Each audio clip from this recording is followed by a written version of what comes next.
Hi everyone, good afternoon. Thanks for coming to, hopefully this will be an annual event. It's our first attempt, so I apologize for any shortcomings.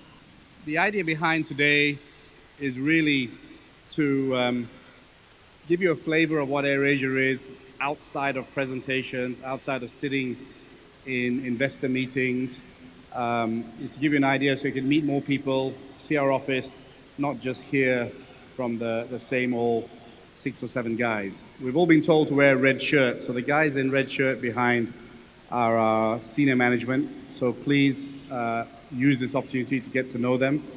Actually, could I ask you all to come up front? Michael, Rosman, Bo, Stefan, could we all come up? I've got 10 minutes to kill because they haven't done the presentation. Our presentation is delayed, not like our flights. Actually, our flights are delayed once in a while as well. But maybe I could take this opportunity to introduce you to some of the team that have brought AirAsia to where we are over the last 16 years. So Dendi is CEO of Indonesia AirAsia and AirAsia's. Soon to be a public company, so please buy his shares as well, but AirAsia Berhad first. And Captain Dexter is the CEO of AirAsia Philippines. I don't think, no need to clap, don't worry. Nada is CEO of AirAsia's in Thailand. And, okay, clap if you want. Tasapon from Thailand, CEO, my fellow music man who joined me. Irene, our CEO from Malaysia, who everyone knows. Ben with his new hairstyle from AirAsia's. Wow, some AirAsia's shareholders cheered you. Kathleen is our president of China. Bo Lingam is our deputy CEO. Patra is our group CFO. Esme is our head of investor relations. Baby Nikunj is our head of digital, and he will be presenting the main thrust for today.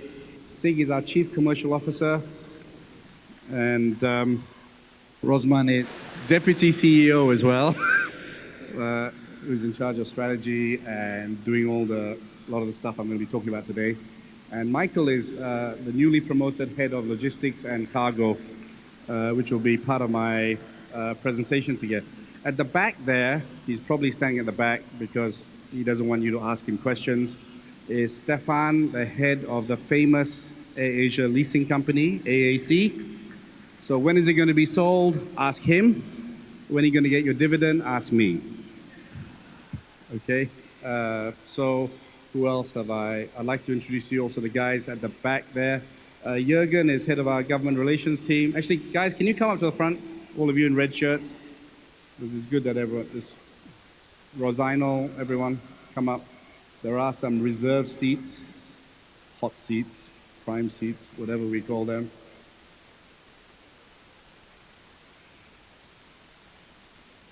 So walking up here is, so we don't waste time, Rosino is our group treasurer.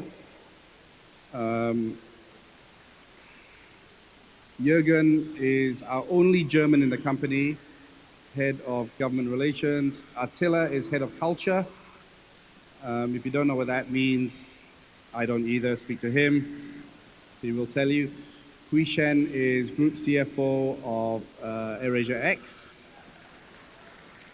And there's the 2 white guys together. Paul is head of revenue. Please stand, Paul. Barry is commercial officer of AirAsia's. And Dylan is head of network. So I think I've got all the CEOs. Also, there's my staff all over the place. Please get to say hello to them. Up there, everywhere. We have a wonderful company. We have the cabin crew department there. I have no idea what they're wearing. We have commercial there, culture up and people there. and all kinds of people, finance people. Oh, they've moved from their desks up there. So please make yourself at home. You can get anything you want except for a free flight today. I'm not sure if food is provided, but help yourself. We've also got at the back kind of part of the future of AirAsia. We have our in-flight food, Santan. We have our loyalty card, Big Loyalty, and a very exciting product called Big Pay that we're working on, and our Wi-Fi product, Rocky, which will be form part of this presentation. So we have Catherine there, who heads up in-flight, and Audrey, who's head of communications, and we have Travel 360, which is our kind of version of TripAdvisor, headed by Aaron. They're launching tomorrow. And Chris and Navin, the world's smartest people ever put on this earth, who are running Big Pay, and Big Loyalty is somewhere there. Where's Big Loyalty? Oh, I saw you. Anyway, they're there. And of course, our cabin crew from all over the world. And Varun, our other Singaporean head of people department, please stand. Say hello. And the only guy who didn't follow instructions from Bank Negara, who is now our head of legal, Peter, who has never dressed like this before in Bank Negara. So welcome. And first of all, I want to thank our investor relations department for putting this together, Esme and her team, Kwan, who put a lot of work into this. They actually deserve a round of applause, not everyone else. And of course, my cabin crew who are going to stand there for the next 1 hour. I don't know why. I'd go and sit down, chill out for the moment. No need to stand. I feel very odd. Go and sit down, go and sit down. Chill out. Okay. Otherwise, they'll all be looking at you, not me. That's the real reason for that. And finally, my partner and co-founder, Kamarudin Maranun. The only man in AirAsia who's referred to as a Dato. So, there we go. All right, so the purpose of today is, of course, as a presentation, hopefully be a little bit of a different presentation, but the main purpose is to really allow you to meet the key management, to meet my staff who have built this airline over the last 16 years, and to give you a flavor of who's behind AirAsia, apart from the normal faces that you see all the time. So please be open, please ask them anything you want. You know, we're as transparent as we can be, and we will do our best to answer all your questions over the next few hours. We've, my dear and good friend David Foster is here as well. That is bizarre that we have an Investors Day with music, but this is AirAsia, so anything is possible. So there we go. So I'll run through this presentation, and then I'm going to hand over to Nikunj, because today is really kind of the launch of version 2 of AirAsia, which is as we move from a competent branding and marketing airline into a digital airline. And we're probably year 2 into a 5-year kind of roadmap of becoming a fully fledged digital airline. I don't think anyone is really taking the steps we are taking. The beauty of this is that it will make our staff's life easier, our staff. We'll reduce cost, and obviously there'll be many, many revenue opportunities in terms of the ability to harness the power of digital. The whole digital revolution is super exciting for me. It's given me a whole new drive in terms of how we can take this airline, and how the airline will be a fantastic platform in terms of building up our revenue. There are a couple of slides we want to highlight. So just take it in your stride, and then afterwards you can ask whatever questions you want after Nikunj's presentation. So here goes. Let me firstly welcome to our office. It's a far cry from our LCC office. We love it. We're very proud of it. We're halfway through finishing it. There's a lot more to be done. Irene is building a slide from there to down here. It was an enclosed slide, and that's why it's delayed. I didn't want it to be enclosed because I had visions of me being stuck in the slide. But that's changing because I'm losing weight very fast. And if you haven't noticed, please notice.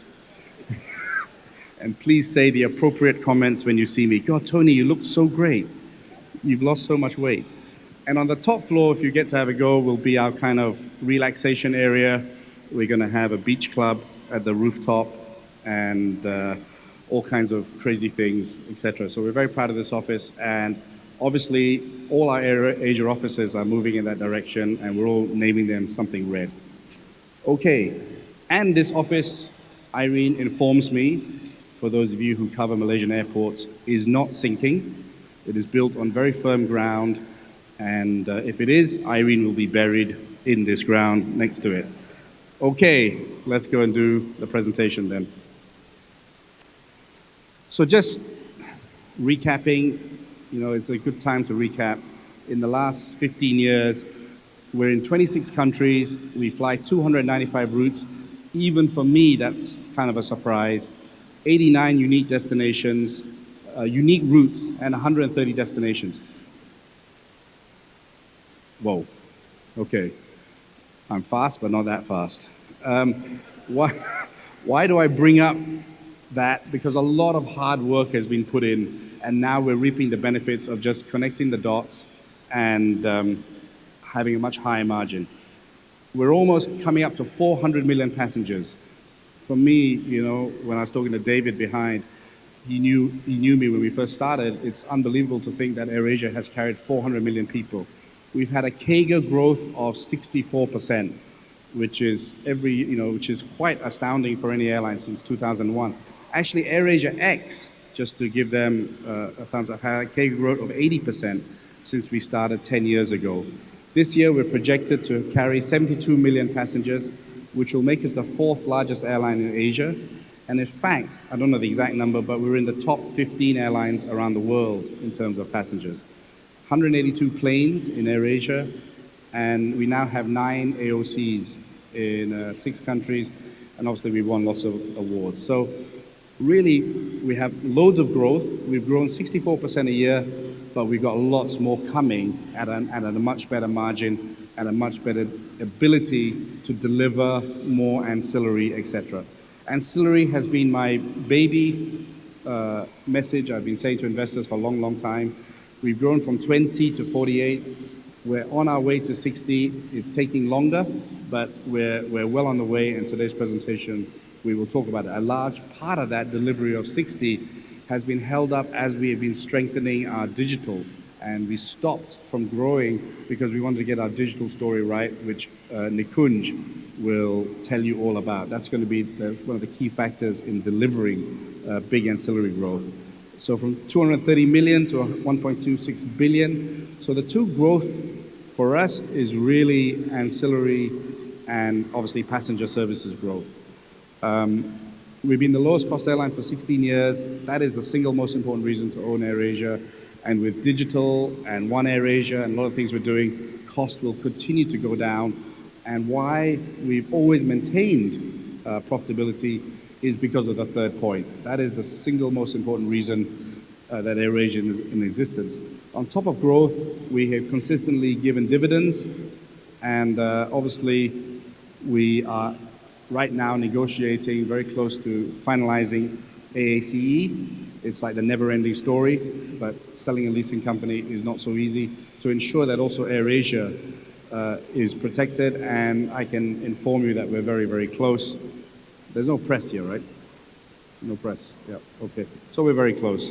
And we're in negotiations to dispose of our 25% stake in Expedia. Okay. We just wanted to show you, this came out from Esme and the team, kind of looking at our market capitalization versus other airlines and comparing our profitability. We've always felt we've been undervalued, and we just wanted to highlight this. When you look at Indigo, for instance, that's worth twice as us, but has half the profits. EasyJet, which almost has the same profits, that's worth 3 times what we are. So we've never put this chart up. We've always said we believe we're undervalued. And so today we're going to put the chart up and kind of show people. And we think of any of those airlines there, we have the biggest growth. Vietjet, that is probably a quarter of our size, has a market cap almost the same as ours. So we just wanted to highlight that going forward. Okay.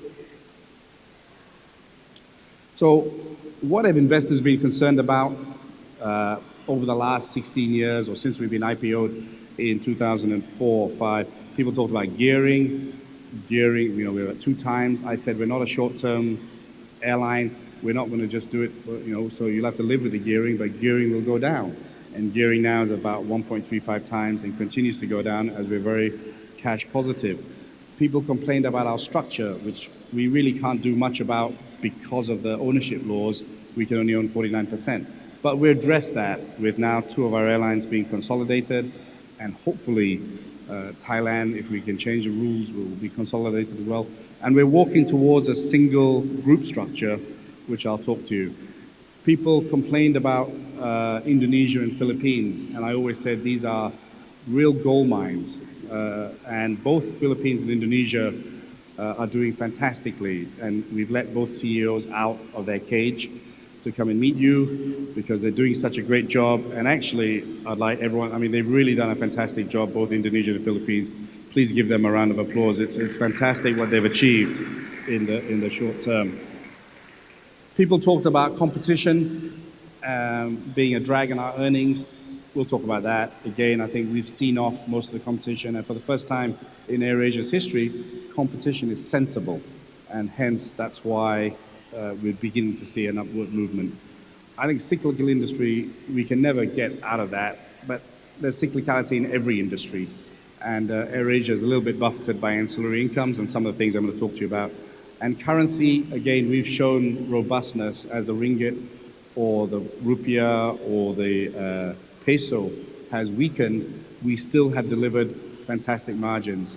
The ringgit has gone from 320 to 420, yet we're delivering the best ever margins. So all the questions people ask, we generally have always dealt with them and always delivered profitability. In the 16 years, only 1 year we didn't deliver profitability, and that was due to oil hedging, of which now we just do vanilla hedges. Okay. So where's the growth coming from? You'll see over the last few years, we didn't add that many aircraft, but now we're beginning to, we know our model is strong. We see growth in Thailand and Philippines, growth in Malaysia, plus we have Vietnam coming, and China is not far away. So this is, in my opinion, a conservative growth chart in the number of aircraft that we're adding over the next 10 years.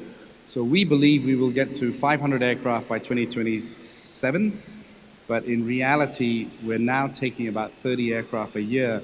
Some analysts have said, oh, your earnings are going to, your yields are going to be diluted through all this capacity addition. But all those 30 aircraft are not going to Malaysia only. They're going to Thailand. They're going to Indonesia and Philippines, which haven't been growing. They're going to Japan. Japan is finished all its audits, and we hope to launch on October the 29th, open for sale.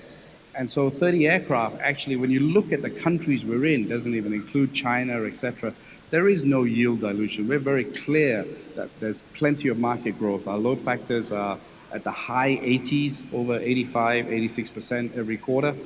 And there's plenty of growth. There are 3 billion people here. So there was one analyst who said, oh, with all this capacity, earnings are going to be diluted. We say absolutely not. Actually, those planes are going into high growth areas. We've had 2 very strong countries, Malaysia and Thailand.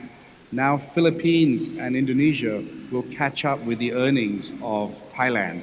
So we'll have 4. India is in a break-even position and has tremendous upside. And of course, we got Japan and Vietnam and China to come. So that's kind of the best guess in terms of growth for us at the moment. And I've kind of mentioned that already. There is so many people in Asia. If you look at our Chinese growth, which Kathleen and Sig have done a fantastic job, we haven't touched India yet. There's so much potential of route development in India that will replicate with, as we did with China. And ASEAN is still growing. And then we have North Asia. So there's a huge amount of growth for us, and that can be reflected. Remember, we have grown consistently 62, 64% a year since we incepted in 2001. So we've shown you that we have grown, and we can continue that growth because we're in a fantastic part of the world. And now our affiliates that were losing money are really beginning to grow very aggressively. Okay.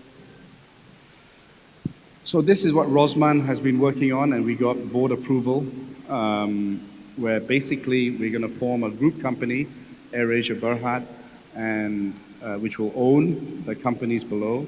For Thai analysts, 45% at the moment. We can't own more than that, correct?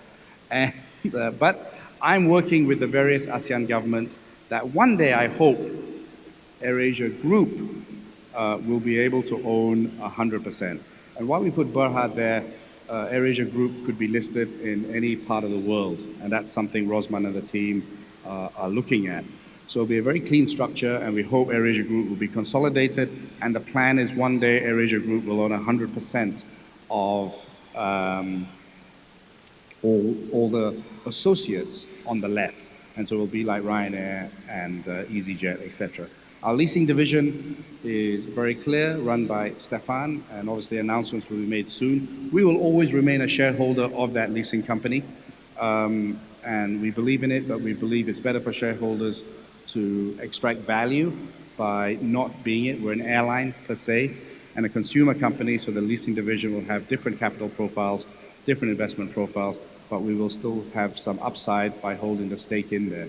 And Stefan has already done lots of work on that. We're already leasing to non-AirAsia airlines. I think there are 2 or 3 that are already being done. Then we have a very exciting digital business, which I'll spend most of this presentation talking about.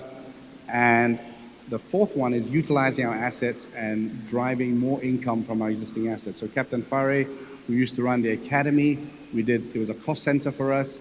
We did a joint venture, and it became a profit center. And then we sold off our 50%. But we still keep the benefit of a long-term deal till 2036 of low-cost training. So for the shareholders, and we dividended out that profits, we monetized the academy, but we still have a very long-term relationship with them. So you'll see more and more of that, and I'll announce a couple of things we're doing in this presentation. Okay, so it's a pretty clean structure with really 3 pillars, because the leasing division will be sold in the not-too-distant future, imminently. Okay. So just going back to the concerns, I mean, competition, I've said that we really are in the best possible position. I won't spend a long time with this slide, but basically, where there were lots of airlines, each market now probably has 2 airlines, 1 low cost, 1 full service. But the most important thing is not the number of airlines. Every airline is trying to make money now, as opposed to people who just weren't interested in profitability before. Either they were funded by a billionaire or they had a very generous government. All of that has now gone, and so competition is in the best position me and Din have been in 16 years. Now remember, we started this airline with only 2 planes. Now we have close to 200 planes, so we're in a much stronger position than we started. But we were able to grow with 2 planes to what we have today, even though there was crazy competition. So we've proven to the market that we can deal with competition and grow and have good margins and pay dividends, etc. But now we are in the best position to really capitalize on the enormous potentials in ASEAN. And we've increased market share everywhere. We've done a fantastic job in the Philippines, where we have grown domestic market share. I never believed we could actually grow domestic. Actually, domestic is very profitable for us in the Philippines. So we have been able to, even where we were a small airline, being able to take market share against much bigger airlines, which has shown the robustness of our product, driven by very low costs. And just to, Indonesia and Philippines have been the 2 kind of nightmares in my life every time I see analysts. So they deserve a slide each. We're looking, in the second quarter, Indonesia did 29 million profit. I believe we're not far away from a $50 million company in Indonesia. And we obviously, Rosman and Dendi are working on the reverse takeover, which I think is progressing quite nicely. And we hope to do that by the end of the year. Is that correct? And then you can look at our aircraft growth. So we're looking at 45 aircraft, predominantly in international, where we are strongest, and strong leisure markets like Bali, etc. So we're doing a really good job in the Philippines. And the next slide is Philippines, where we announced the IPO. Captain Dexter announced it without any of us knowing, but that's cool. That's the transparency of AirAsia. But he's correct. We are in the process, and Rosman again is driving that, so you can ask either of them questions on that. We had a fantastic second quarter. Philippines is a fantastic jewel. I've always said it's our diamond, our rough diamond. It sits on the border of China, Korea, Japan, within 4 hours, where they have freezing weather, and Philippines has some of the greatest beaches. It also has a gazillion casinos now.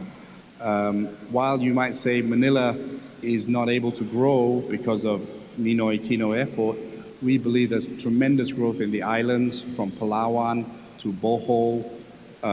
There's just numerous. Plus, we're big believers in Clark again. Clark will become our main hub going forward. The government of Philippines has been very supportive on Clark, and we will make due announcements short. So there's plenty of upside in the Philippines outside of Manila, but we will cover Manila with Clark going forward as well. So IPO for Philippines will be in about 6 months' time. That's the timeline now from where we are. So hopefully by the second quarter of next year, we will IPO it, which means our 4 ASEAN companies will be public: Malaysia, Thailand, Indonesia, and Philippines.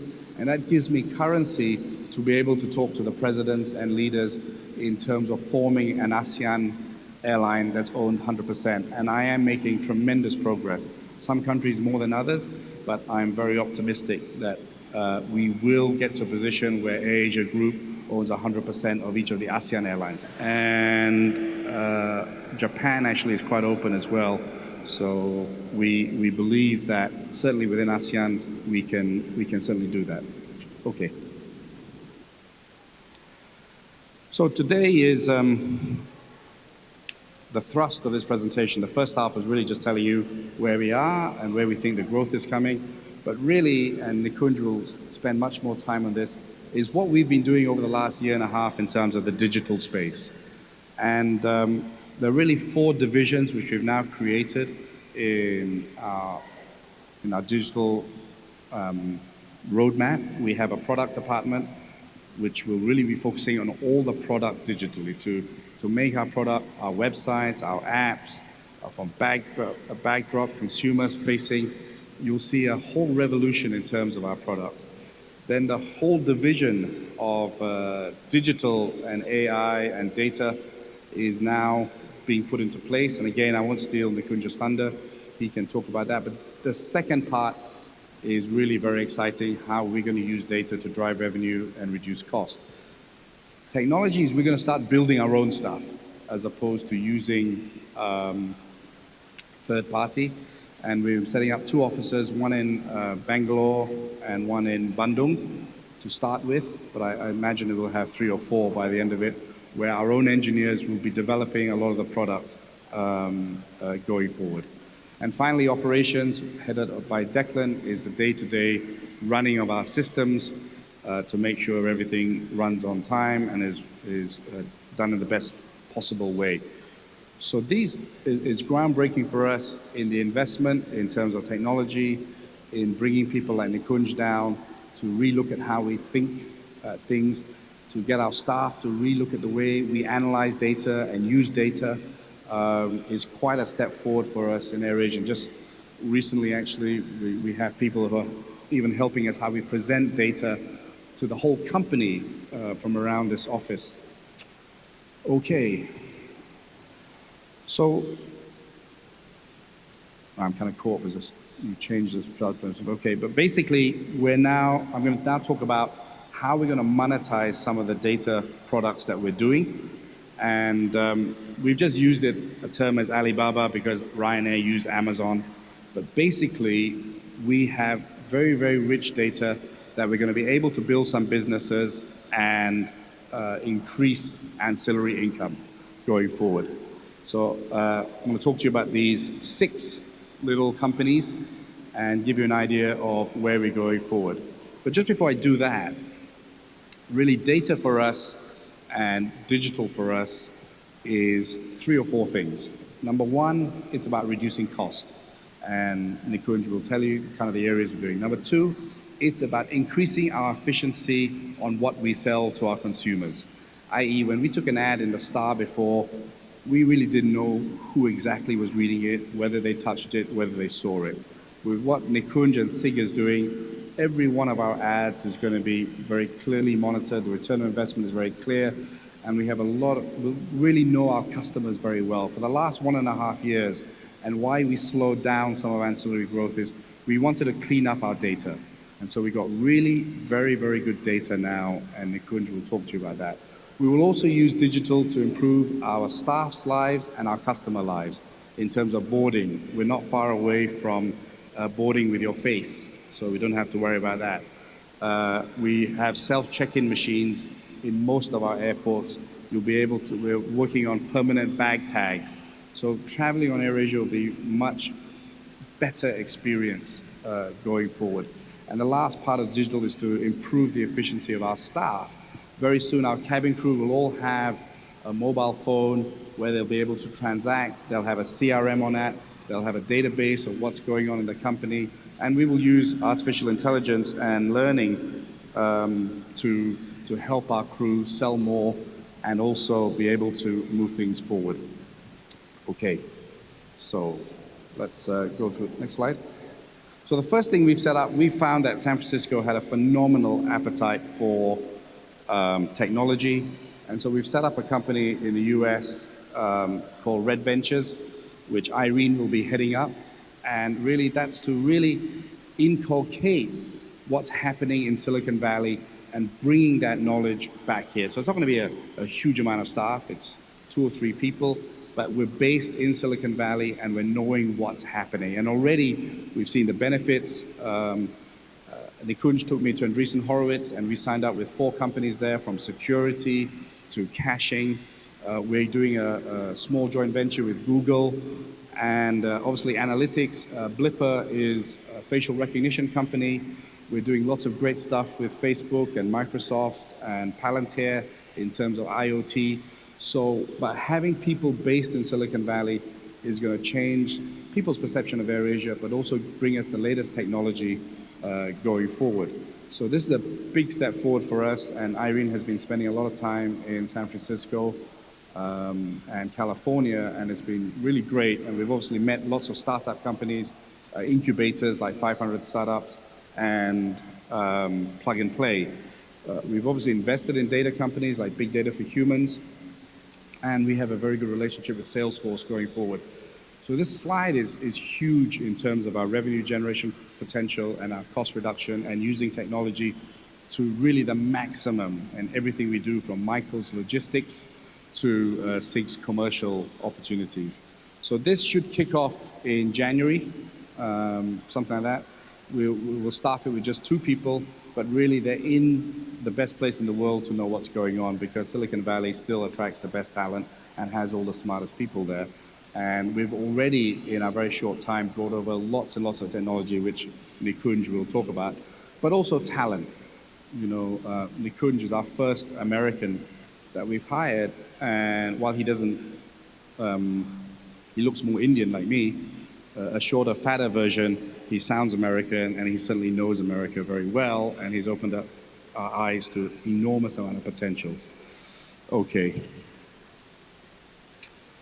So the first thing on the ancillary income, I'm running out of time, so I'm just going to skip through this really quickly. But basically, Rocky is going to be our new ASEAN shop. It's going to be anchored on duty-free. It's something we've worked on for a long time, but now we've got it. It's a mixture of marketplace and duty-free product. And coupled with what Michael's doing on logistics, we will be able to offer our customers a fantastic home delivery service plus duty-free online.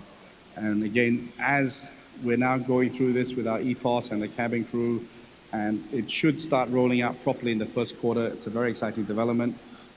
We will seed it and take it up to stage 1, and then we will invite partners to grow it. We have the biggest, if you think of Lazada and all these guys, they don't have the database we have of 32 million names. You think of Amazon. Amazon is now buying planes to ship goods. We already have the planes. So this is a very exciting shop. It's replacing big duty free, and we're going to call it Rocky. And watch this space as we go forward. It will be a big earner for us in the future. And that just gives you an idea, roughly, of what we're going to be doing going forward. Okay. Similarly, 2 other ventures that we're building, Redbox, which is headed by Michael. We're going to be announcing a joint venture with a very big logistics company. The deal was done by Kamarudin, where we will join up with a very big logistics provider in terms of providing the air part of e-commerce. As e-commerce explodes, we'll be the first airline to really work with a huge logistics company to drive and benefit from the e-commerce revolution. So not only do we have our e-commerce platform, we will also work with others to build a logistics chain going forward.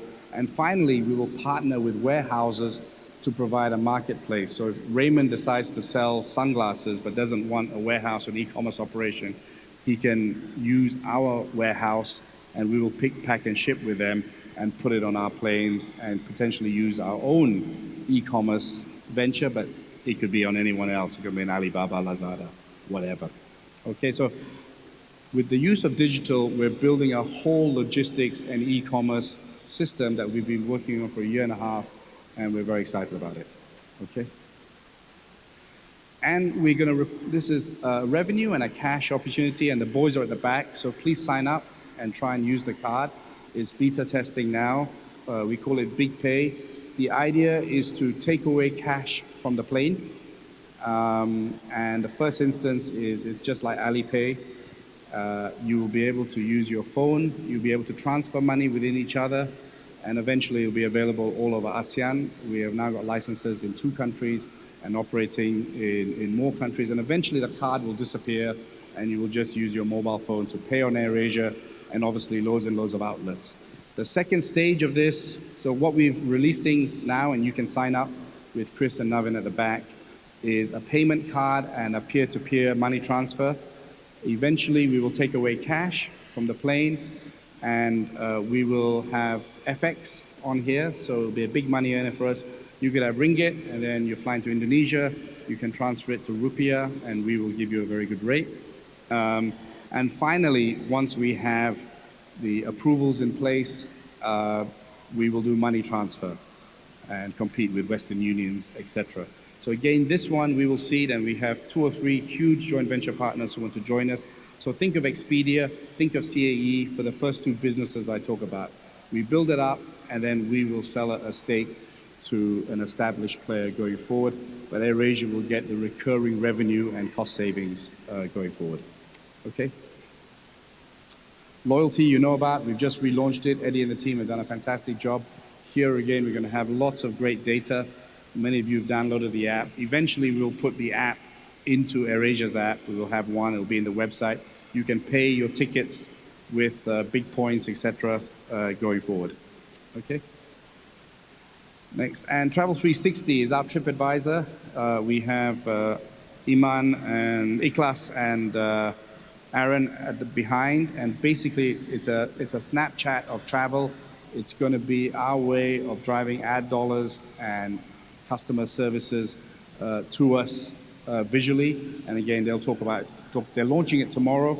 It's a very exciting product. So we have a fintech product, we have an e-commerce product, and we have a content product. These are 3 products that we're going to use and monetize our data going forward.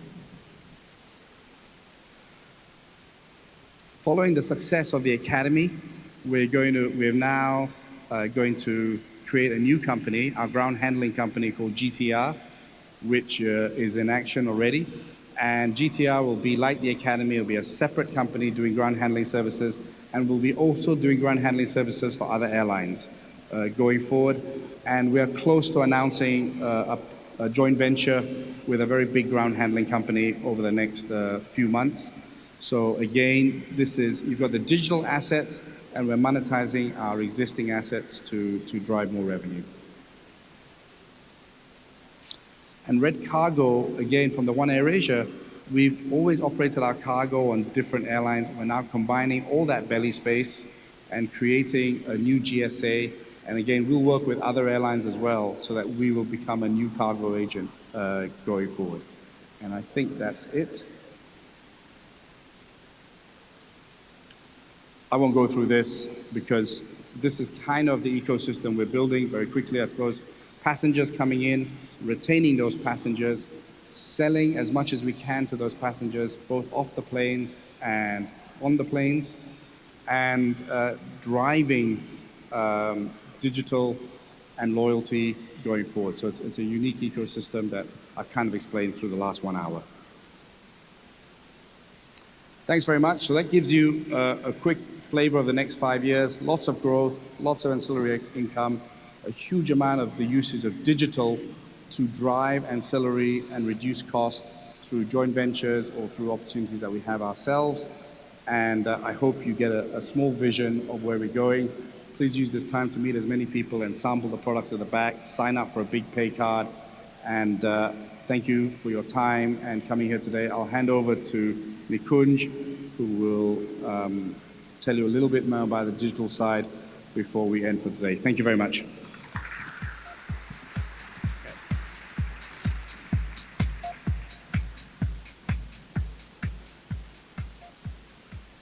Okay, great. Thanks everyone for coming.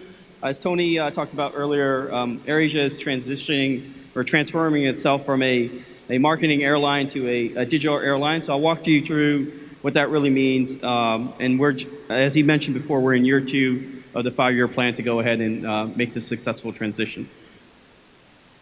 All right, so one of the first things to become a digital company is to really start looking at all the data that you have and collecting it and then using it for real-time information and insights. As you can see here on the chart, AirAsia over the last 15 years has been collecting a lot of information.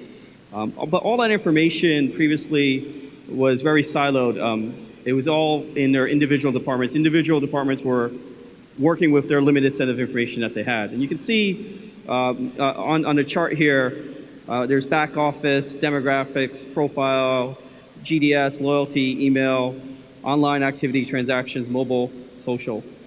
When they're individually used, you can make some progress. You can do a lot of successful things to make the operations run well, but to make them run super efficient like other digital companies, they actually go ahead and combine a lot of this information. When you start combining this information, you get the ability to take a look at different ways of improving your business. In ways that probably 5 years ago we wanted to do, but we couldn't do because the technology didn't really exist. In the last 5 years, big data has become something that's really achievable and really can happen nowadays at lower cost and lower scale. So what we've done is merged our data into 2 big sets of data that we have. We have a commercial set of data that we can use to help improve our commercial operations. Then we have an operational set of data that we can use to help improve our airline operations and our back office operations. The reason that we have there are 2 distinct parts of the business. One is revenue generating, and we want to be able to collect the most revenue per passenger. And the second part on the operations side is really about making sure our customers have a great experience throughout their airline visit, but also we want to maintain our cost advantage that we have. We want to maintain that low cost, so we have operations looking at a different pivot or a different lens. So I'll talk you through that a little bit more about this. So slide 2 is the phenomenon that's happened in the last 5 years. Customers are expecting a lot more from airlines themselves and from their digital experiences.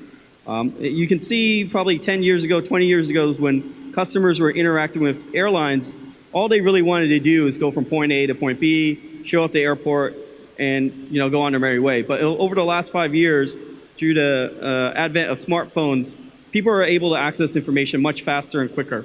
So they want to know a lot more about where they're going.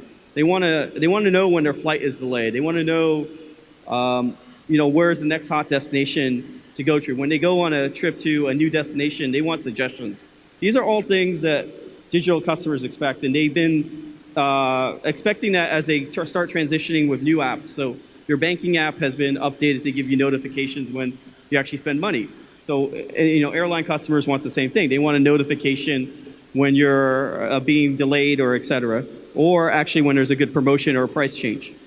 People are starting to use multiple devices to interact. A lot of people are using their smartphones now, and they're doing things across the board with it. When they go to their desktop, they want the same data across the board, and they expect that. When you look at email on your phone and you reply back to it, when you go to your desktop, that email has been replied back to. So if they can do that in one medium, they're expecting that in other mediums as well. So we want to make that possible as well, and we're working on that. So if you do a search on your mobile phone and you want to go ahead and make that booking on a desktop, we want to make that transition really easy and seamless as well.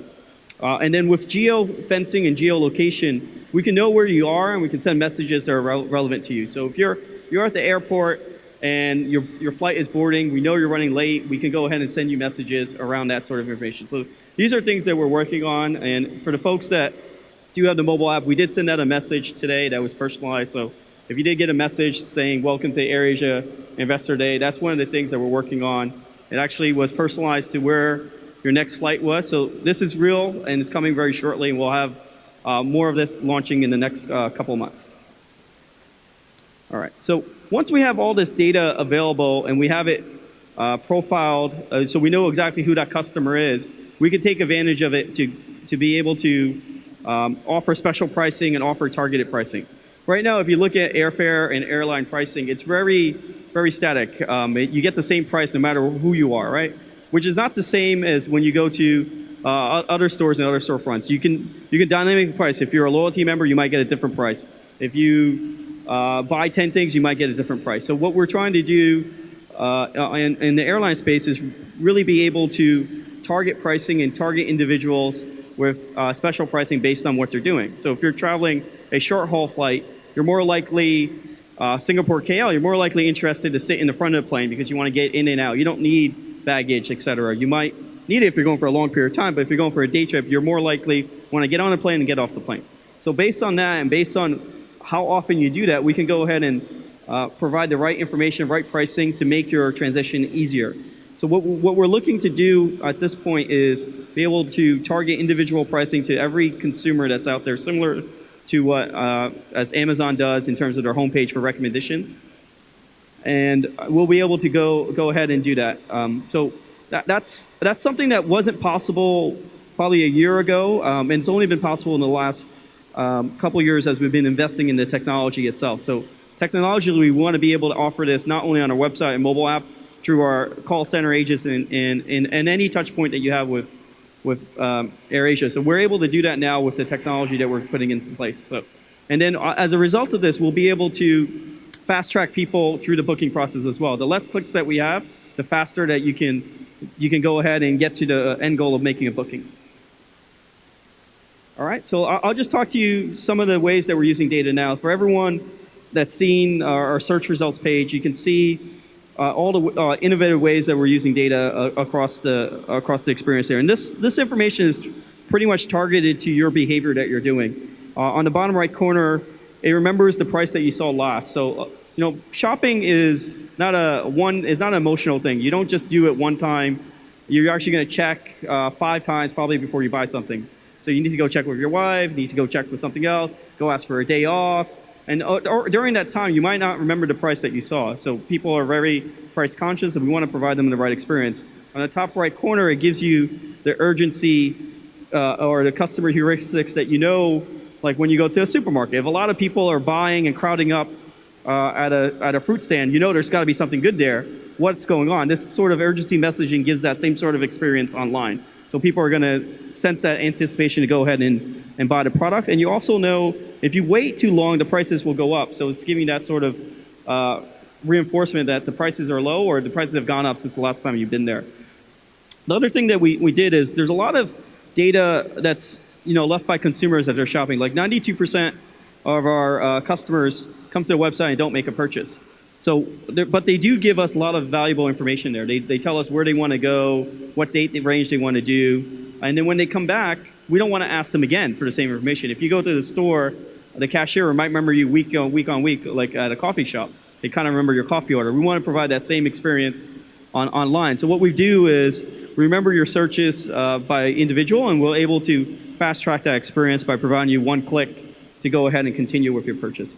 As we start to use data more, the number over on the right is 32 campaigns. We'll probably get to around 99, 100 this next year, and we'll exponentially go a lot more. As the more campaigns that we have, the more individual the website is. The more personalized the website is, it meets in it's personalized to the consumer that we're trying to target, which ultimately leads to better conversion, better yield for our customers. The second part is, so we have all this data, we have it available, we can go ahead and use it. The second thing that we want to do, as Tony mentioned, is it's great to have all the data, but we want to go ahead and build products and services that our customers expect, right? If we go ahead and not use this data, it's a shame, because it's a lot of information that can make the customers' lives a lot easier. So on the technology side, we're going to go ahead and start building our own API layer. So when we did the hackathon, I think earlier this year, the hackathon challenge was around using APIs to build a better experience, right? And the APIs that we asked them to use were external APIs. But one of the deficiencies that we know that existed during the hackathon, AirAsia itself didn't have great APIs. So we're investing heavily on building those APIs so we can build better products for our consumers, right? And one of those things that you'll see shortly, probably in the next 6 weeks, is the ability to go ahead and look at prices on the calendar. So you can go ahead and quickly see 6 months out every single price for every fare that you want to see. So you don't have to start searching for the fares. You can go ahead and quickly find the fare that's attractive to you on the date that you want to go, if you're flexible. The second thing we're working on is people are moving to a text and voice world, right? And the text and voice world is powered by API. So we need to be able to provide these experiences that people are used to. So, and that's the invent of chatbots. So we're going to go look at launching a couple of chatbots within the next couple months to be able to do some simple services. One is just check a price. If people want to just know what the price is on Friday, you can quickly ask the chatbot, hey, flight to Bangkok on Friday, how much is it? Without having to type in. That's a really great use case, and it's something that will make the experience very quick and easy. So we'll probably make that enabled by voice as well. In terms of technology, we want to be able to have, to be a tech company, you have to own the technology. You want that to be in-house.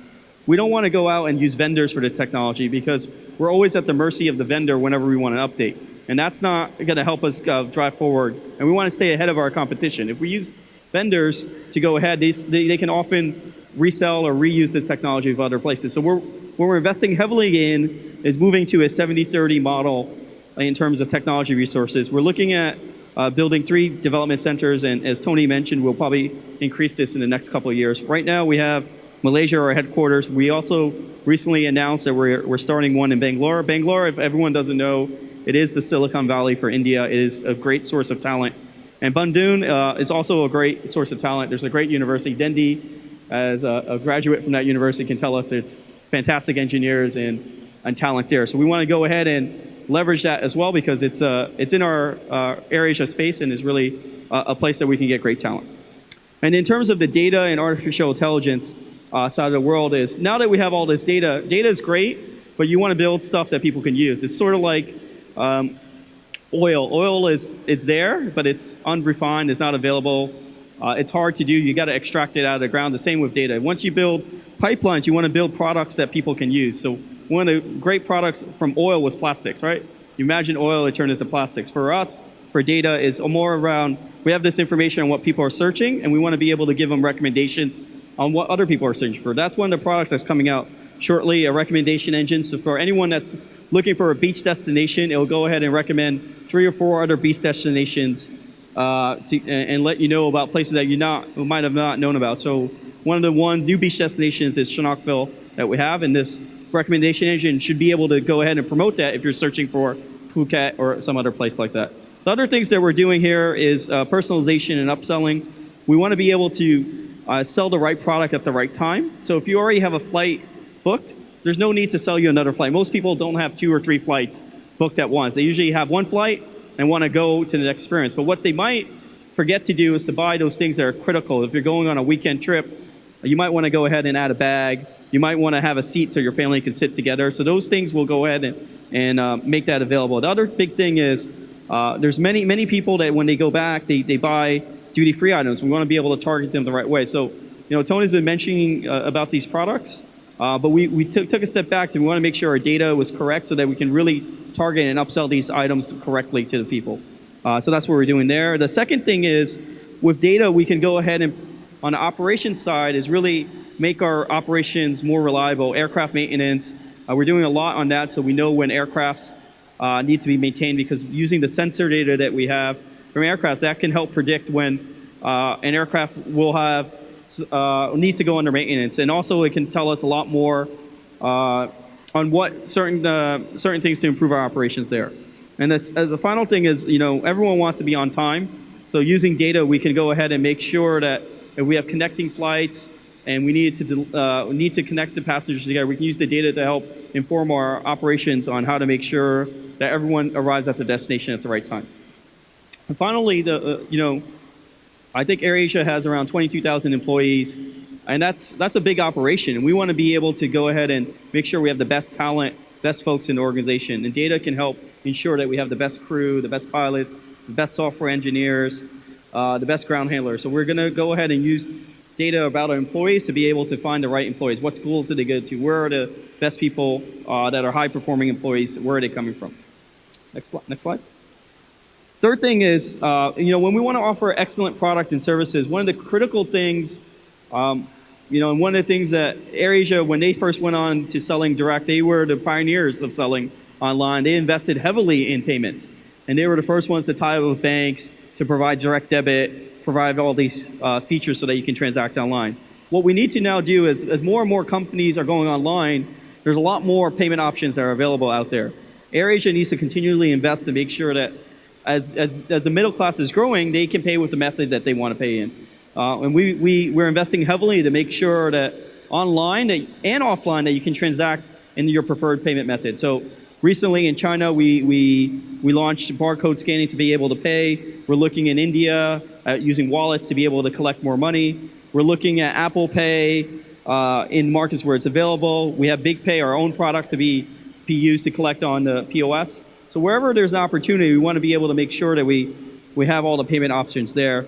We also want to make sure that we have a robust network of payment providers. So we're looking at expanding our reach with MasterCard and Adyen to go ahead and have redundancy on our payments so that customers can always transact seamlessly. Because that's a big frustration. You fill out everything in, and then you get to the last step and you can't pay. It kind of leaves a bad experience. So we're making sure that payments is frictionless. And that's the basis of starting your journey. The last thing we're trying to do, and what we're doing very quickly, is making it very easy to sign up. In the next couple of weeks, we'll launch one-click sign-up with social accounts. That'll make sure that you can log in very quickly, just like how you can do on other apps. We'll be working closely to increase more payment options or more paid stored cards so that you can check out with less clicks. We're looking at removing the 3DS in wherever markets we can so that you can check out very quickly. And then the final thing is, if you do have customers that are loyal, they store their cards, we even look at reducing some of the processing fees that we have for loyal customers. Next slide. And so this is something that we've been working very heavily on in the last 12 months, is our AirAsia mobile experience. I think most people know mobile is it's already here now, and we need to make sure that our experience is top-notch. Right? And one of the things that we're looking at is really giving users the information that they need at the right time. And some of the items that we're looking at are the first ones on improved user experiences. Gate departure information, flight information, alerts. We want the mobile app and all our experiences to load in 3 seconds or less. And I think that's one of the things that's, as a tech company, those are one of the pillars that we have. And that's something that we're applying across all our pages. So by the middle of 2018, the experience should be anywhere on AirAsia will load in 3 seconds or less. And then one of the things that we know is the mobile app has gone through a lot of growing pains, and the messages weren't the greatest, so we're making sure they're very meaningful. We launched e-boarding passes a while ago, but we're actually now enhancing that to add to Apple Wallet. If you do add it to Apple Wallet, you get the ability to have the barcode on your watch, and you can go ahead and seamlessly check in even without your phone. And that ties into wearables. We're looking to make sure airport clearances happen a lot cleaner and smoother, integrating passport scanners so that your verified docs are already there, so you can skip the line and go ahead through.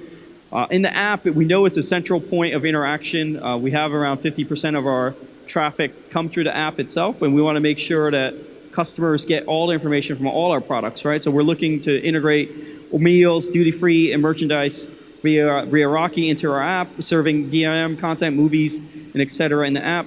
And we're also working on a one-click way of upselling ancillary, so that if you might not want a meal when you bought the ticket, but now 24 hours later, we want to ensure that you can buy that meal. And we've seen that very successful in certain markets. We also, everyone doesn't know where they want to go. We want to work on inspiration with our partner, Travel 360 and Touristly. We're looking at integrating more content into our app so people can know where the next destination to do. And one of the things is we believe that whatever we build, we should have our own employees use it as well. We're looking for all the employees here that are in there, we're looking at putting in ID 90 and e-coupon, which are our employee benefits in the app itself, so we can get more feedback about the app itself. On the website, like I said, 3 seconds is really important to us. We recently launched a homepage. I believe it's now at 5 seconds, but we'll get it down to 3 seconds shortly. And that is a new homepage. I think we launched it in September. That is the responsive homepage. And that homepage is a single homepage that we can use on mobile, desktop, tablet. And that reduces our cost, because now we don't have to maintain 3 different versions of the website. We maintain one code base, and we can innovate faster and quicker on that. Also coming cross-platform shopping, which I mentioned before. Personalization, if you look at the homepage itself, all the offers that we have are very unique. They're targeted to you based on your experiences that you've done. If you logged in, it'll be targeted based on your experience on mobile and onto the desktop.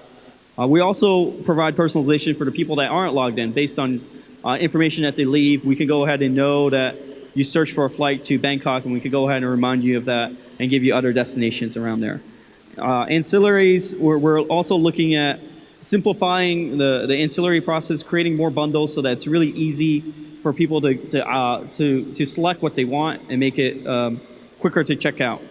And that's on the website. So on the airport side, as Tony mentioned, we want to give our airport ambassadors, our cabin crew, our ground ops, and all the people that work at the airport that interact with our customers the most up-to-date information about the customer itself.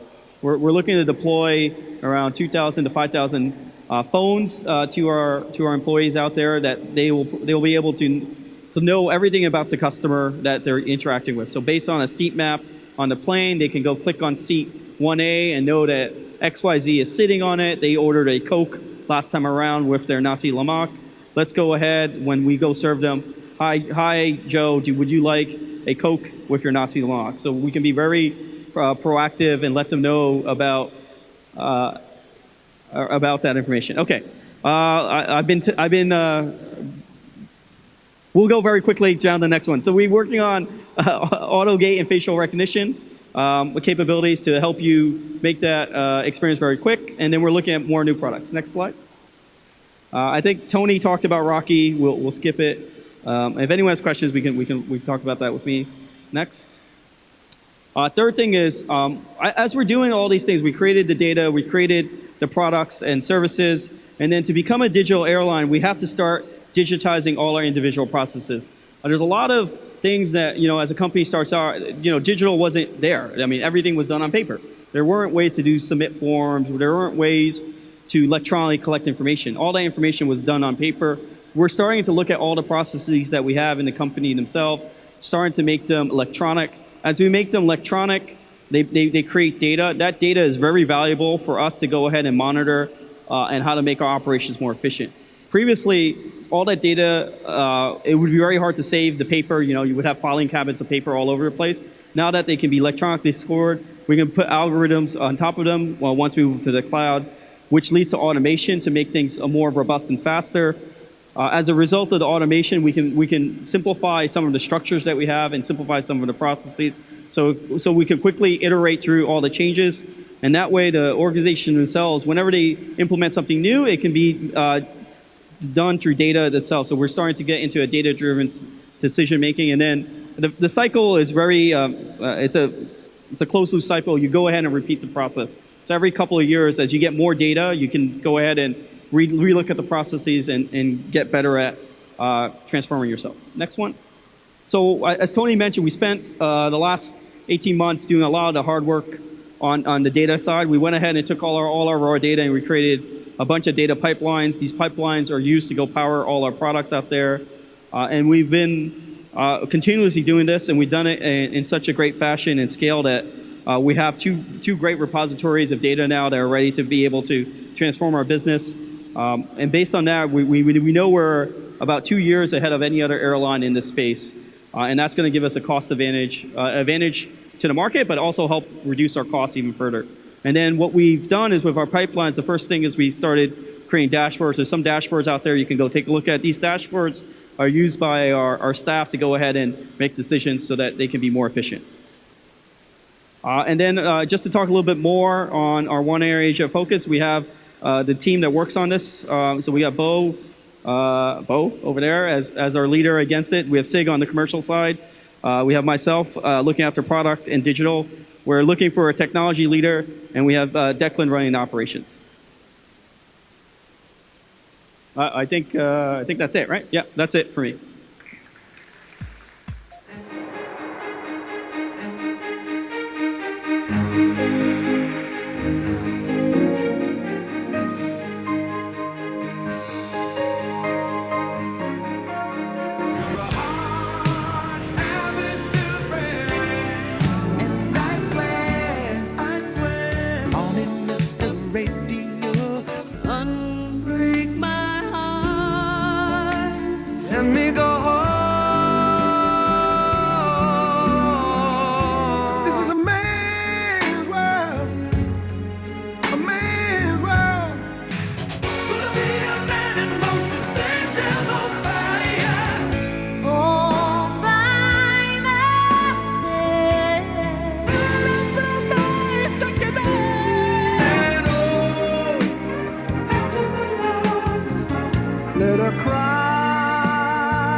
Ladies and gentlemen, please welcome David Foster.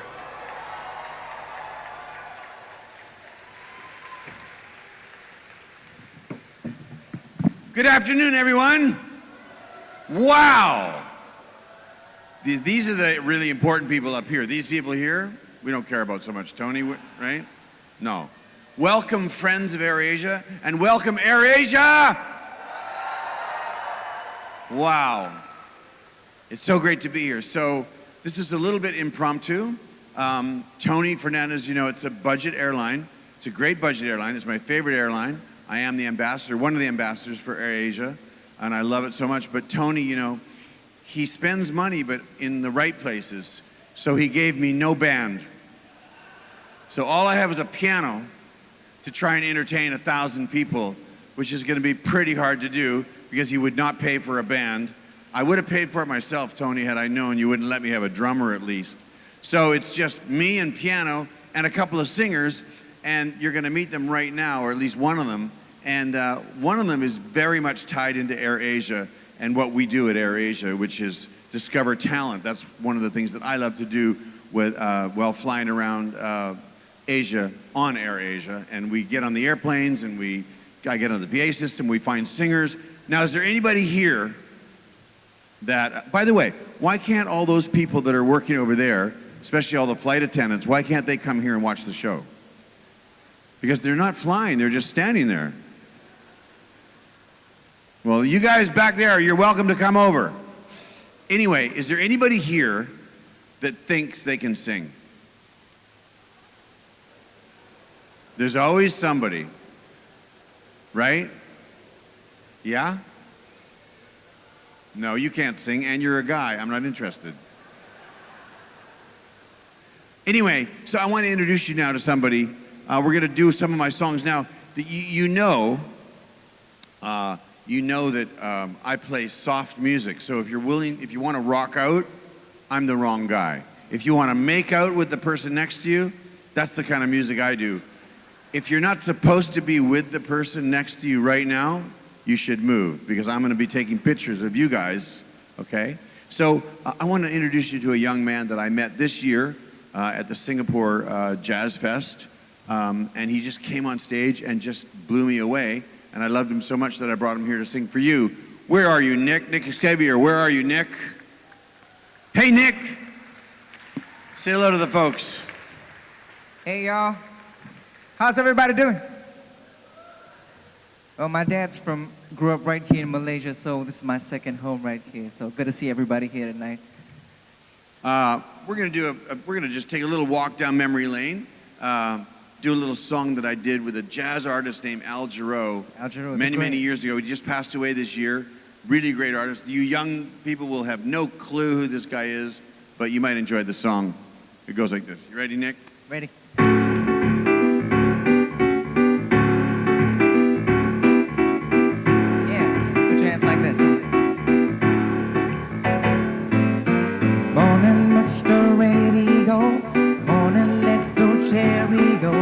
Morning, Sister Oreo. Need I tell you everything is fine? Ooh, in my mind. Yeah.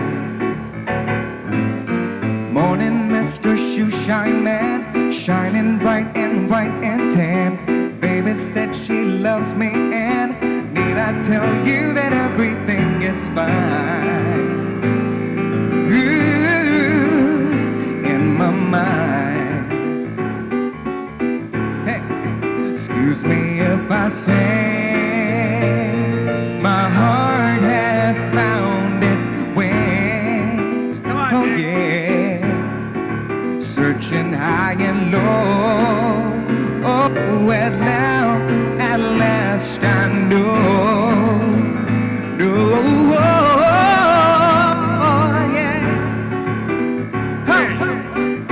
My heart will soar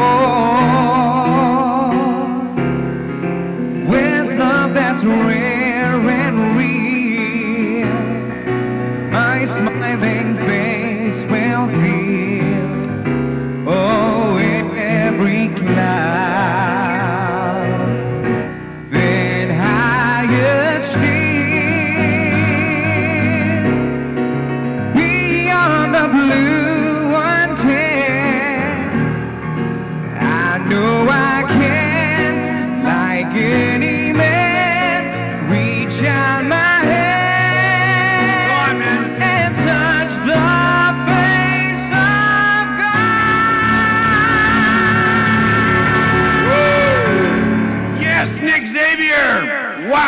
Thank you. That note.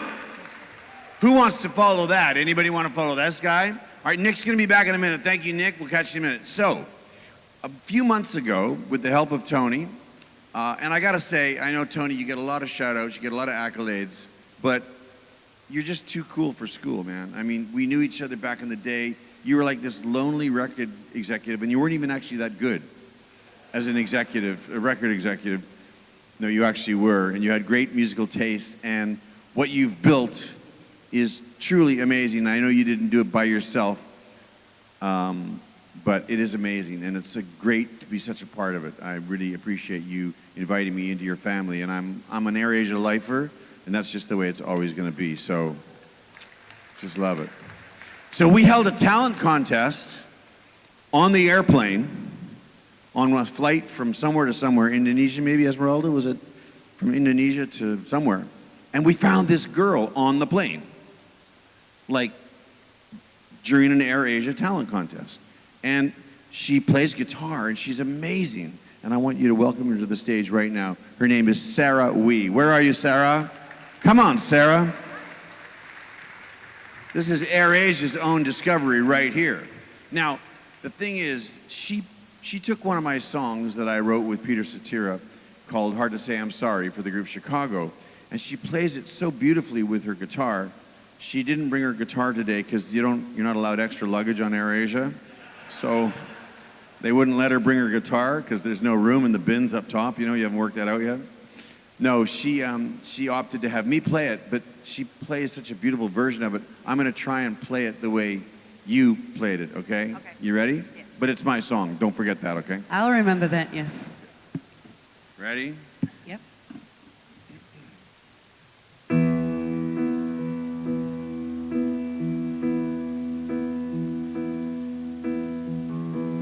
Everybody needs a little time away. I heard her say from each other. Even lovers need a holiday. Yeah, girl. Far away from each other. Hold me now. It's hard for me to say I'm sorry. I just want you to stay. And after all that we've been through, I will make it up to you. I promise to. And after all that's been said and done, you're just a part of me I can't let go.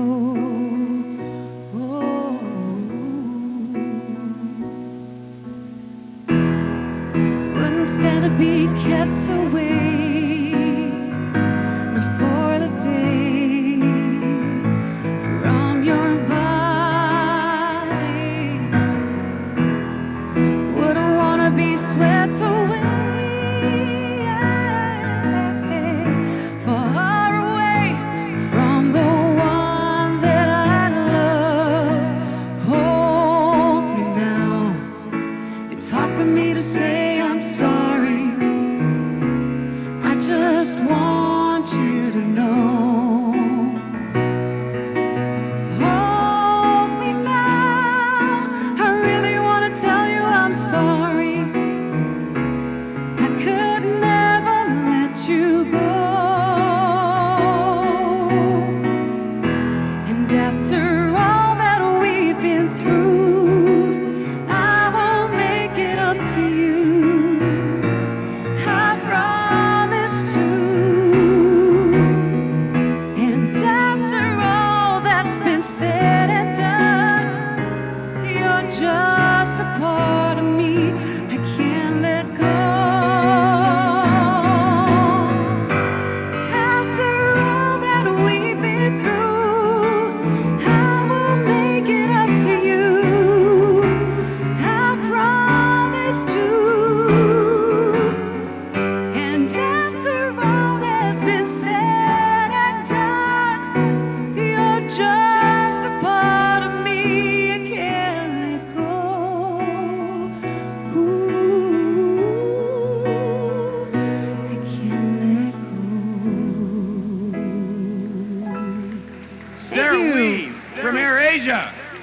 Thank you, Sarah. Stick around, will you? Okay. That was the part, like the big part, the key change where the band was supposed to come in, you know? Really elevate everything, you know? Tony? Would have cost probably only about $800 to have a band here. So, a long time ago, my friend Natalie Cole, who unfortunately has since passed away, came to me and she said, I want to do a song with my father, and I'd like you to make this happen. I want to take my father, Nat King Cole, and me, and I want to do Unforgettable together. So back in the 90s, it was very difficult technology-wise to try and pull that off. But I did manage to pull it off, and it became a beautiful record that we did for love, but it ended up doing really well. So we're going to bring Nick back, and we're going to try a little bit of Unforgettable for everybody. And then I'm going to the audience to get somebody to sing. So start thinking about who wants to sing. By the way, how did they get to be in that glass? What did they do that was so bad that they have to be behind glass? Huh? Like prison. Okay, here we go.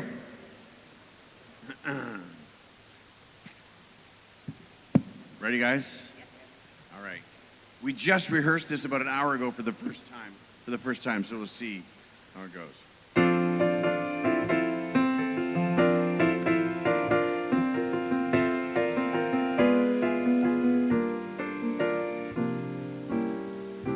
Unforgettable, that's what you are.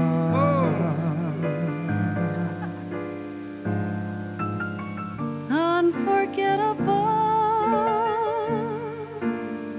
though near or far,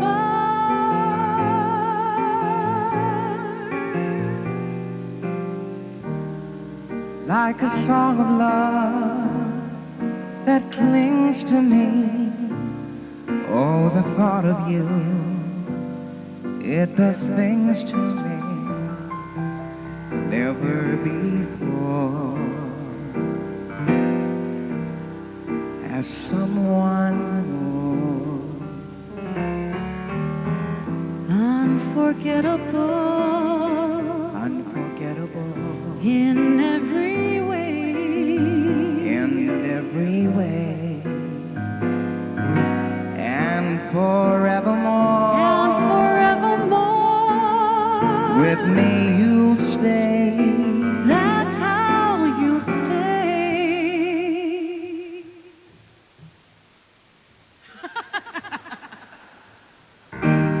That's my darling, it's incredible that someone so unforgettable thinks that I am unforgettable too.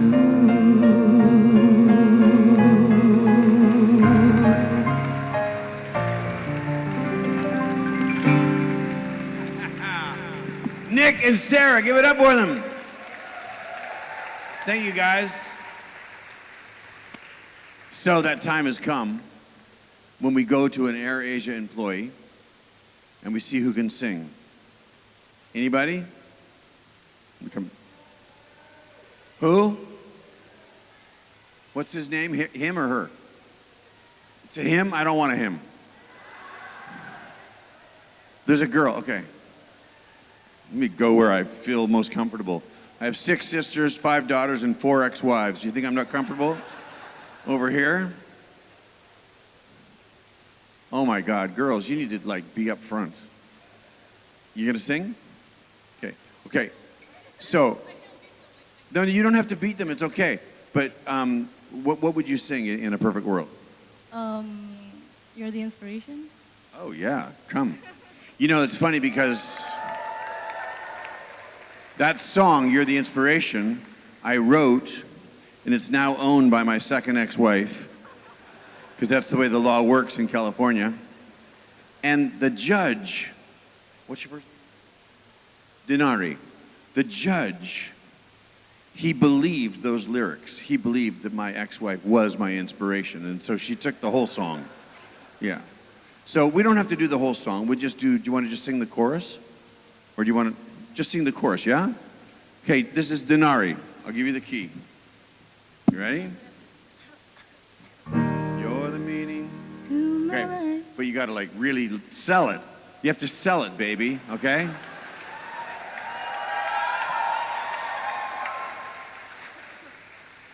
So I'm going to give you an introduction. Where are you from? Ladies and gentlemen, all the way from Indonesia, AirAsia's very own Denari! 2, 3, 4. You're the meaning in my life. You're the inspiration. Come on, girl. You bring feelings to my life. You're the inspiration. Yeah. I wanna have you near me. I wanna have you hear me say, no one needs you more than I need you.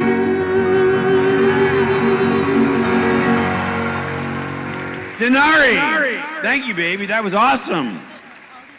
Oh, you want to say something? Oh, you have somebody else that wants to sing?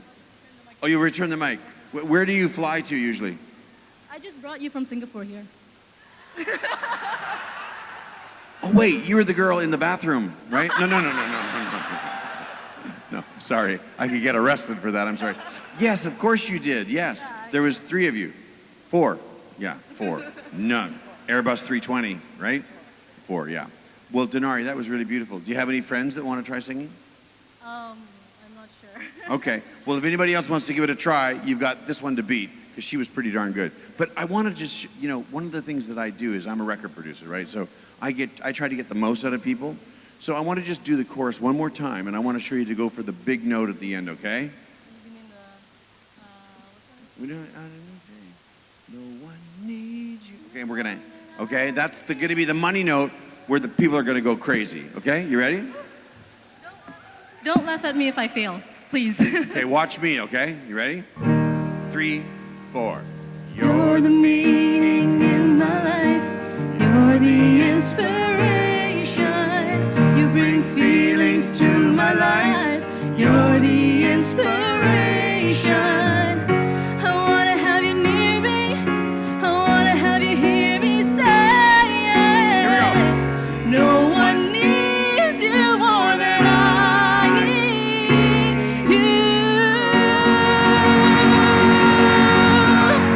Yeah, Denari. Great job, baby. My dad would have been so thankful to you. Well, I'm sure somebody filmed it so you can show it to your dad. Okay? Give it up for Denari. Yes, who flew me today. Thank you. Thank you. It makes me think about some of the other songs that I wrote. Makes me think about the wives that own them. Like this little ditty.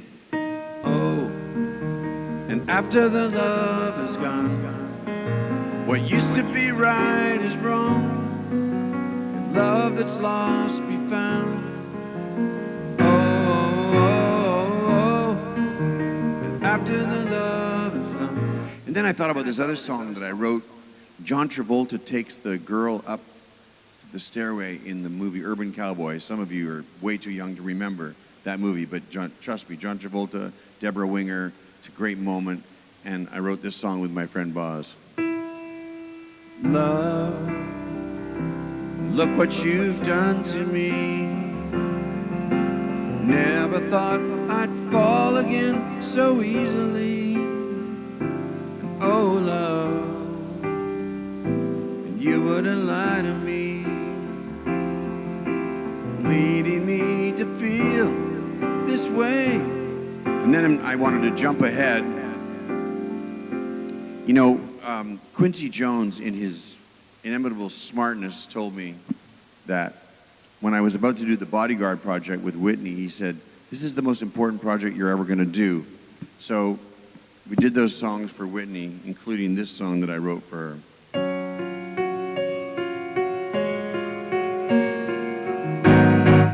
Hey, Denari, do you know how to sing this song? Because I sure the hell don't.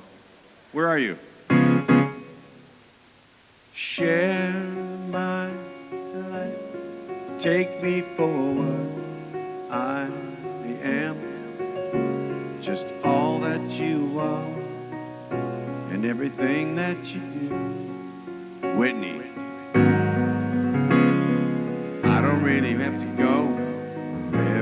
much further.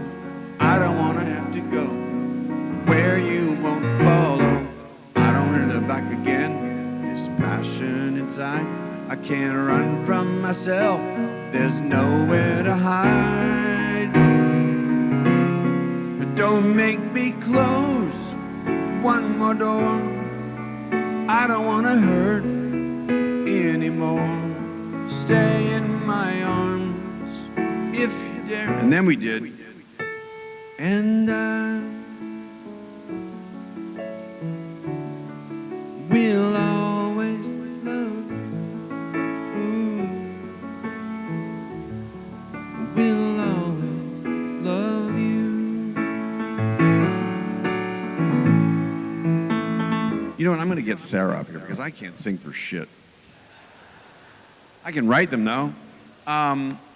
Sarah, where are you, baby? Hi, Sarah. Hi.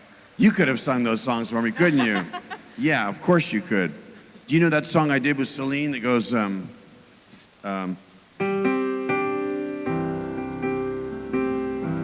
all the times that you made me see, for all the joy you brought to my life, for all the wrongs that you did right, for every dream that may come true, for all the love I have in you, give you everything. She's good. I mean, don't she's remember the just lyrics, good. sorry. But that's not what we rehearsed. The song we rehearsed is a song that I did with my friend Diane Warren that stayed at #1 for 11 weeks. And this is a song we're all really proud of. And I think you'll know it. It goes like this.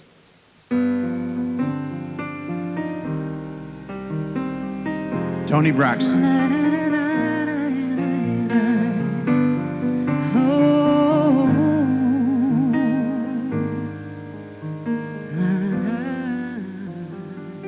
Come on, girl. Don't leave me in on this pain.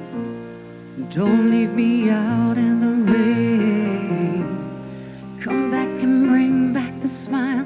Come and kiss this pain away. I need your arms to hold me now. The night is so unkind. Bring back the nights when I held you beside me. Sing with me, come on. Unbreak my heart. Say you love me again. Undo this hurt you caused when you walked out the door and walked out of my life. Uncry these tears. I cried so many nights. Unbreak my heart, my heart. Take that back sad one goodbye. Bring back the joy to my life. Don't leave me here with this pain. Come and kiss these tears away. I can't forget the day we laughed. Time is so unkind. And life is so cruel without you here beside me. Unbreak my heart. Say you love me again. Undo this hurt you caused when you walked out the door and walked out of my life. Uncry these tears. I cried so many nights. Unbreak my heart. Ooh. Band, Tony. Solo.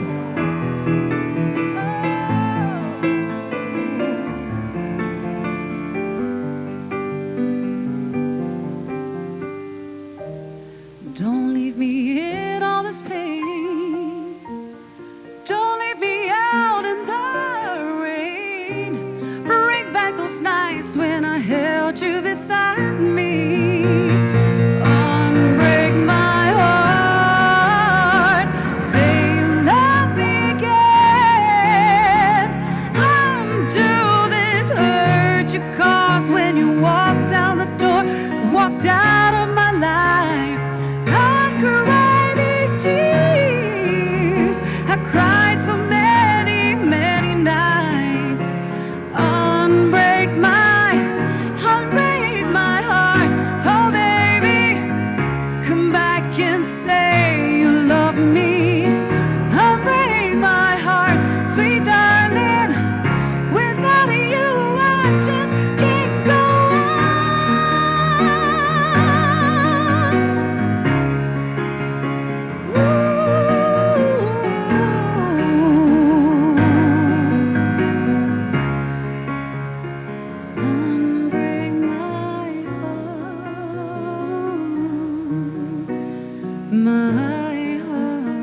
Thank you. That's Sarah Weed. Thank you, Sarah. That was awesome. Thank you, Sarah. So I have a little story about this next song.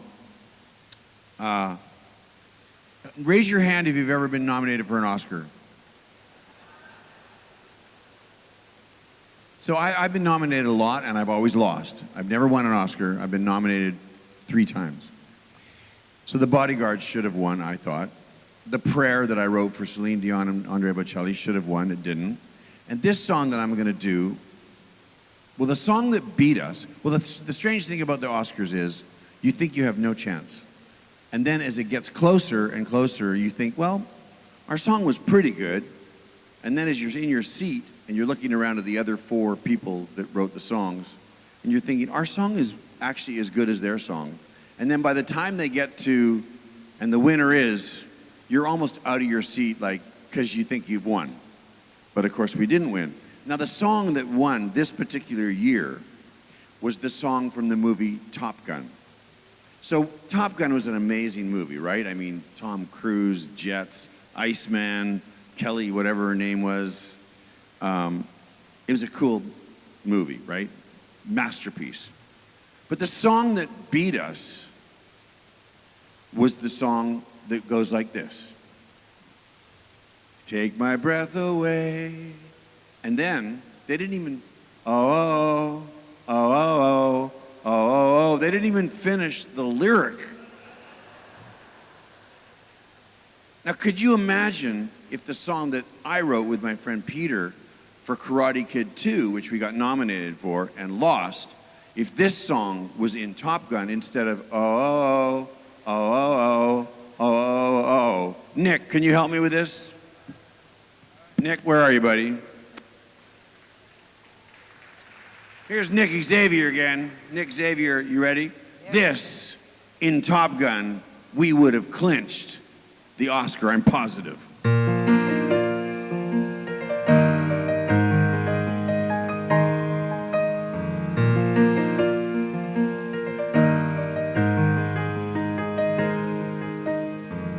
Tonight it's very clear, 'cause we're both lying here. Right? There's so many things I wanna say. I will always love you. I could never make it alone. Oh, Tom Cruise singing that to the girl, come on. Sometimes I just forget, say things I might regret. It breaks my heart to see you cry, yeah. I don't wanna lose you, I can never make it alone. The jets are flying over, I can feel it. I am a man who will fight for your honor. I'll be the hero you're dreaming of. We'll live forever, knowing together that we did it all for the glory of love. Like a knight in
Yeah, Nick Xavier.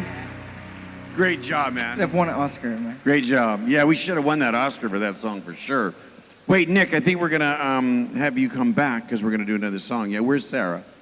Made me think about this song that I wrote a long time ago, just for a little fun. We'll do a little bit of this song, and then we're going to do something else.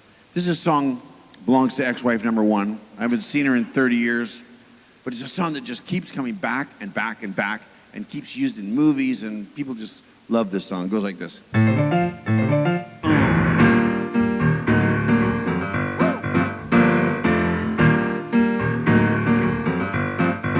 What you think? What you feel? What you know? To be real, it's got to be real. What you think? What you feel now? Everyone. What you know now? To be real, it's got to be real. Okay, well, that's that. You were very, very poor on the participation level. So we thought what we would do is, I love doing my songs, but there's a song written by a Canadian friend of mine. I'm Canadian. Malaysian by birth? No. Malaysian by AirAsia. So there's a song that a friend of mine wrote, and I had nothing to do with this song, but I thought it would be a great song to end on because it's just so meaningful. And it also has my name in the song, but he didn't put my name in the song for a reason. It has nothing to do with me, but I always pretend that he's writing about me, but he didn't. It goes like this.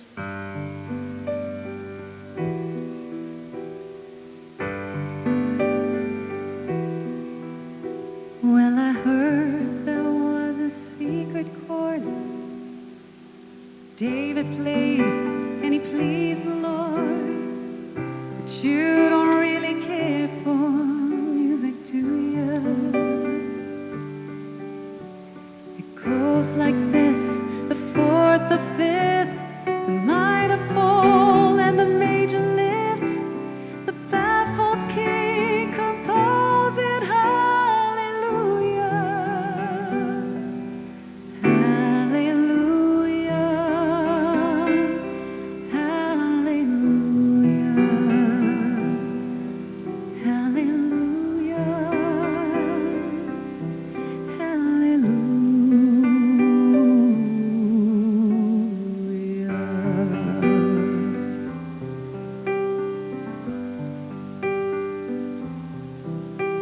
Your faith was strong, but you needed proof. Saw her bathing on the roof, her beauty and the moonlight overthrew ya. She tied you to a kitchen chair, broke your bone and she cut your hair. From the lip she threw the hallelujah.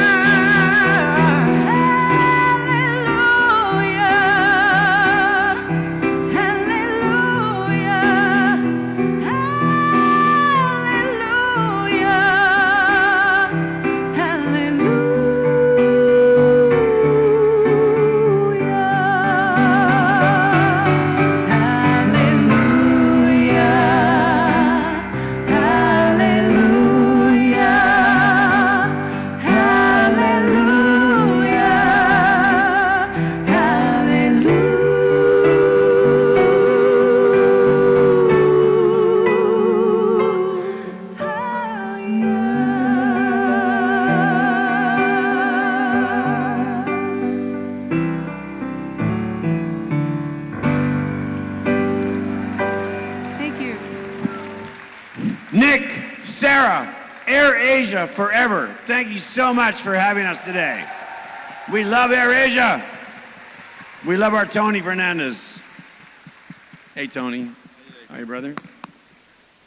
I'm going to take the mic off. Ladies and gentlemen, please give him and these wonderful singers a round of applause. I don't think you would ever dream to have seen. I forgot how many hits this man has done. It's unbelievable. Well, you promoted a lot of them when you were with Warner Brothers. I did. I made you a lot of money, which you gave to all your ex-wives. The song I haven't heard before, they have to give a song away as well in a divorce settlement. Oh, well, what about this one? Oh, yeah. Moon and the stars that are out there. I'll be there. 1, 2, 3. One second. By the stars and the moon. All right.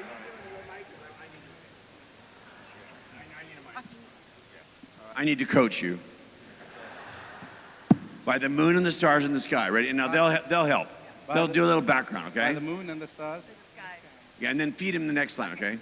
1, 2, 3. And I swear And I swear by the moon and the stars and the sky, I'll be there. And I swear by the shadows by my side. by my side, and I'll be there. By my stock, For better or Whatever. worse. for better or worse, till death do us part. I love you with every go big. My heart. I